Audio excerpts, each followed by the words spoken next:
Dear Nicole and Chris. Dear Nicole and Chris. Dear Nicole and Chris. Magandang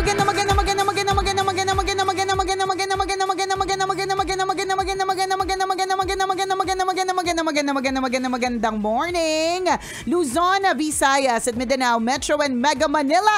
It's a Feel Good Lunes. Hi, partner!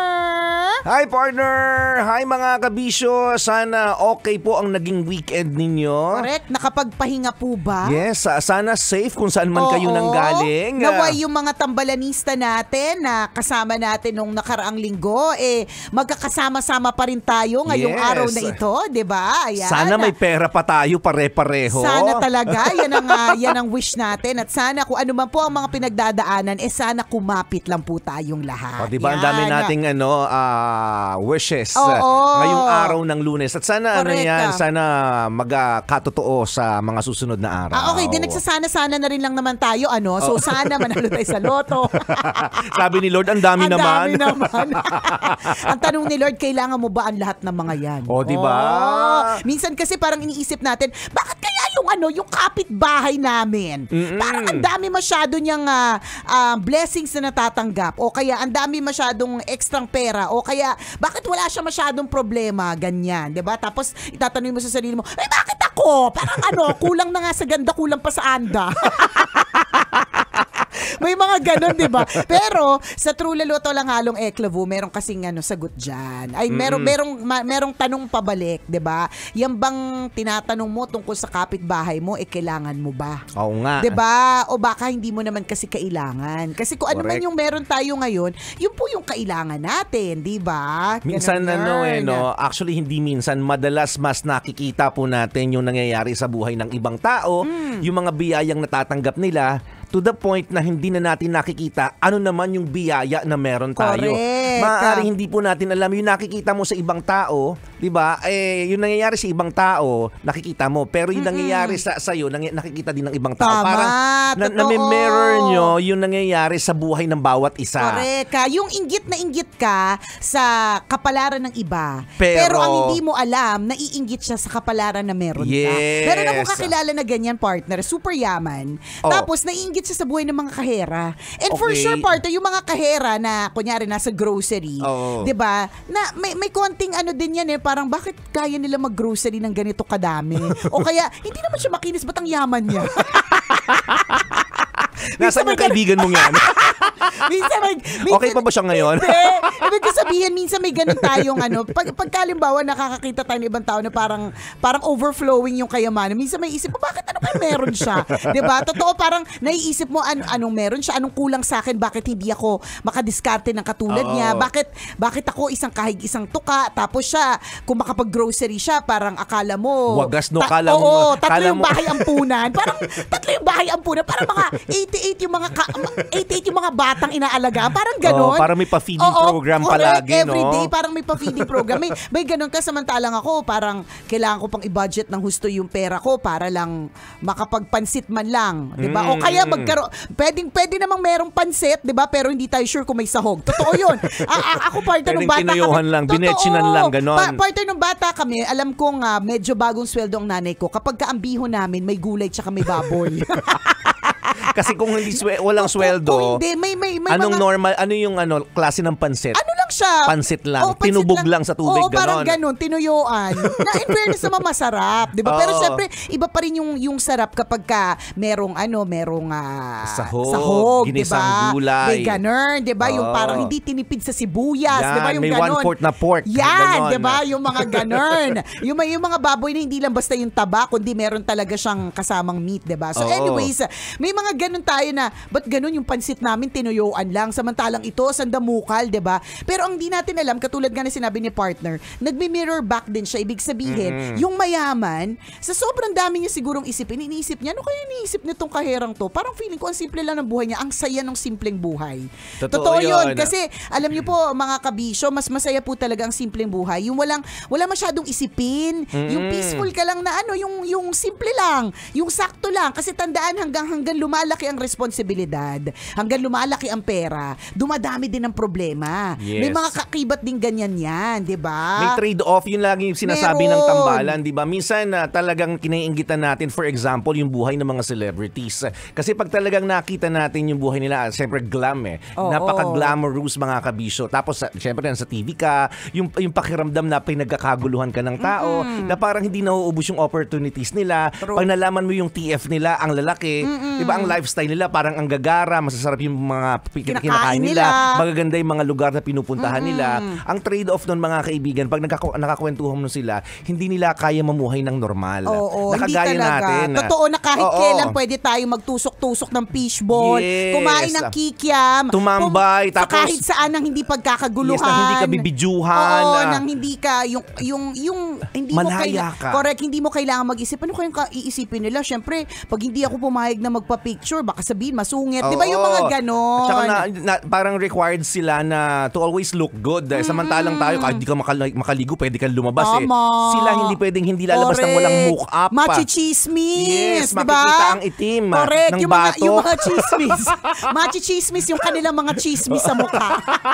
So, kailangan ganon. So, Totoo. may mga ganyan, di ba? Again, maiinggit tayo dun sa mga eksena ng mga ibang tao. Naiinggit tayo sa kung ano ang meron sila. Ang hindi natin alam, naiinggit din pala sila sa atin. Di ba? Yes. Na buti pa siya, masimple ang buhay. Buti pa siya kahit kailan, pwede niyang umalis kung kailan niyo gusto. Di ba? May mga ganyan na, albawa, meron tayong mga kilala na sobrang tindi ng pag-aasikaso nila sa kanilang mga negosyo na wala na silang free time. Yes. Samantalang ikaw na walang negosyo, edi marami kang free time, di ba? Totoo yun, ha? Di ba, minsan isipin mo, ba, wala naman akong ginagawa, nakakainis, ganyan. Pero sa totoo, wish yan yung mga taong busy na dumating yung araw na kakalma na lang sila tapos wala na silang gagawin, di ba? Totoo yun, Ganun. ha? Ang ironic talaga ng buhay, parang, kaya hindi mo talaga masabi, saan ba talaga ako lulugar?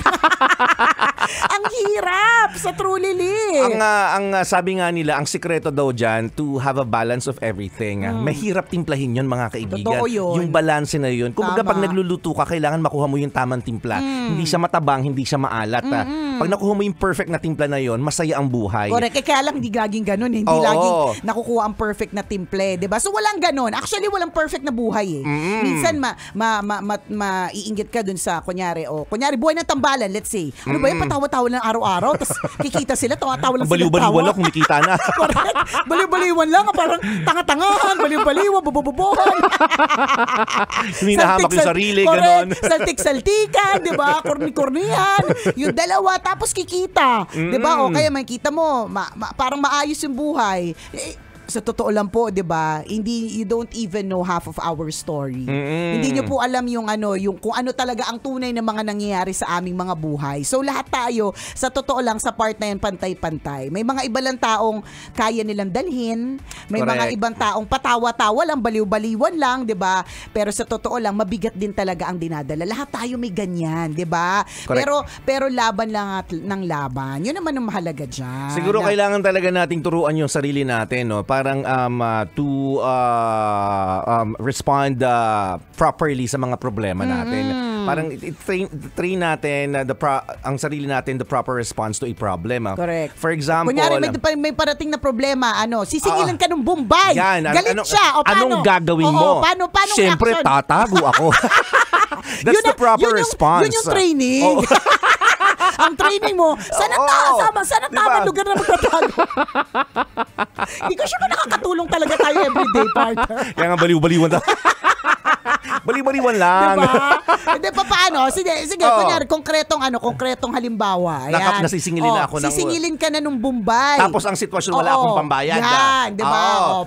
Paano yung sinasabi mong, you train, ano sabi mo? English kasi. Train yourself to how to respond. A proper response to a problem. Paano ka mag-respond properly to a problem? So, problema, yung Bombay dumadating medyo galit. Hindi, Yan. mainit ang ulo. Hindi Yan, na lang siya, yan. Bombay na kalma. Hindi, Bombay na mainit ang ulo ito. Galit siya. Ayan, ikaw yung Bombay, lumapit ka sa akin. Diba? O ikaw na lang kasi ikaw yung mas kalmang tao. Diba? Ako yung lalapit Oo. sa'yo. Akala ko magalit yung Bombay. Ay, di galit nga yung Bombay. Hindi ko alam kung paano magalit yung Bombay, partner. Hindi ako makaka-acting. Di ba ako naka-encounter? Hindi, kunyari mainit ang ulo, maniningil na. Oo. Ayan, di ba? O paano ka mag-respond yung sinasabi mo yung itatrain mo yung sarili mo kung paano magre-respond sa kanya. Di ba? Siyempre, alamin ko muna yung mood ko nun. Oh, yan. Alamin ko yung mood ko nun. Kailangan Dapat hindi ka rin galit, di ba? Oo. Lagi natin tatandaan yun kapag ka meron malaking taong bagay galit. yung emosyon eh. Oo. Malaking bagay yung emosyon. Yes. Pag alam mong galit ka, iwas ka. Pag galit Kapag siya, kalmada- wag mo sasabayan kasi walang maganda patutunguhan. Mag-aaway Oo. kayo. Oo, to the point na magkasakitan na kayo. Yan. Di At ba? mas lalo pa- Verbally or physically. Ang malala Oo. dito, dagdagan pa yung interest kasi nairita siya sa'yo, di ba? So, dapat kumalma ka. Oo, Yan, dapat diba? kalmado ka lang. Kalma ka lang. And always remember, kung ano man ang sasabihin mo, ano man ang magiging action mo, lagi yung may consequences. Ngayon, kung lumapit siya sa iyo na mainit ang ulo, tas mainit rin ang ulo mo, Ayan, always diba? think of the consequences. Nako, Ano mangyayari tataas after ang this conversation? Tataas ang interest, partner. Nakatulong ba yun? Yes. Hindi, di ba? Correct. Paano kung ang approach ko sa kanya, ipakiusap? Yan. Makalma ako at Kalma. sasabihin ko sa kanya na, pwede bang bukas na lang? Yan. Pwede bang next week na lang? Pwede bang next month na lang? Dodoblehin ko na lang. Kahit lagyan mo ng interest, okay Oo, lang. dagdagan mo pa ulit ng Yes. interest. O kaya yung mga ganyan, kung ano man, Correct. papabati kita sa radyo. Ganun. Hindi ko alam kung ano. Gusto mo ng pabati sa radyo, may libreng kalendaryo sticker. Correct, yan, ganon. Yung mga ganon. Papadala na lang namin sa iyo. Oo, mga ganun. palambing. Yes. Diba? So, Iba rin yung magiging reaction niya. Correct. Ang consequences nun, maaaring pagbigyan ka, 'di ba? Kasi malumanay kang nakiusap sa kanya, and, or hindi ka rin pagbigyan pero walang samaan ng loob, walang initan ng ulo, walang heated conversation, 'di ba? Walang friction na mangyayari. Yan, So dapat ganun alam mo kung pag ginawa ko to, ano yung mangyayari after? Ano yung pag nagalit ka, anong mangyayari after? Pag malumanay ako, isipin mo anong mangyayari after. So pag nalaman mo, ay dito ako sa kalmado kasi mas maganda yung result nito. Mas Diba? maganda yung effect nito. Parang pag partner, pagka pinara ka na That's the enforcer. proper response. Oo, di ba? Pag pinara ka na enforcer, pag sinabayan mo kagad ng ano problema mo? Oo. Nilalapitan ka palang tinatanong mo na kung anong problema. Oo. Di ang magiging automatic na reaction niya is galit din. Oo. Init din ang ulo kasi pinapara ka lang, ikaw nga itong by violation siguro. Kaya ka sasabihin naman ka lang pinara. naman, boss, plat yung kotse mo, kaya ka pinara. Pwede din. Tas galit ka pa. Pwede din. Ba't ako pinara? Nagtatatawag ka na. Alam mo naman lahat ng mga hinuhuli. Pansinin niyo po. Bakit lahat ng po mga, kaya? Correct. Lahat ng mga hinuhuli ng enforcer, lahat may kausap sa phone. Yung parang, totoo po ba? Kausap yung enforcer pero may kausap ka sa phone.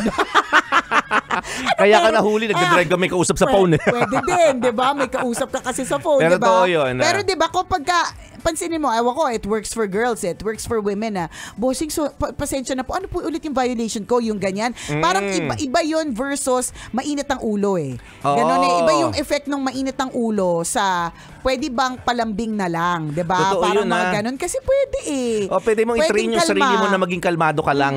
Di ba sa mga ganyang klase ng sitwasyon, ulitin natin, pag nangibabaw ang galit, kapag nangibabaw ang taranta, lalong hindi maganda ang consequences. Sa chulalo. Yun yung, kung mahirap gawin, so kailangan mong i-train yung sarili mo.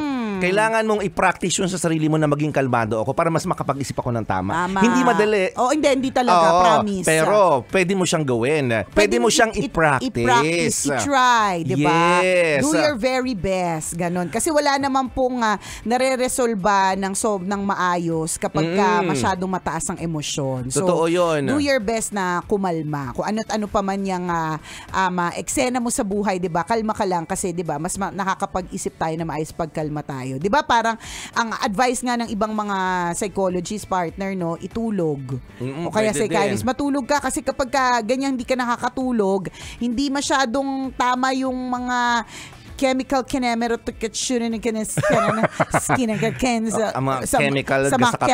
katawan. So, hindi nakakapag-isip ng tama. Nagdedesisyon ng mga hindi masyadong tama, di ba? So, kailangan itulog. Kaya nga yung mga iba, di ba, merong piniprescribe na ganitong gamot para kumalma ka, mga ganyan, di ba? Para makapahinga ka, makatulog ka, di ba? Para makatulog. Kumalma ka. Oo, kasi iba din talaga kapag kakalma. Pero syempre, yung mga ganyan, sa professionals po natin itatanong. Tama. Maraming salamat sa pagtutak. Muli ako po si Nicole Yala. At ako naman si Cambio King Chris Chuper. Na nagpapaalala, una magdasal ka para mabuhay ka, pangalawa mag-toothbrush ka para mabuhay naman iba. Yun! Love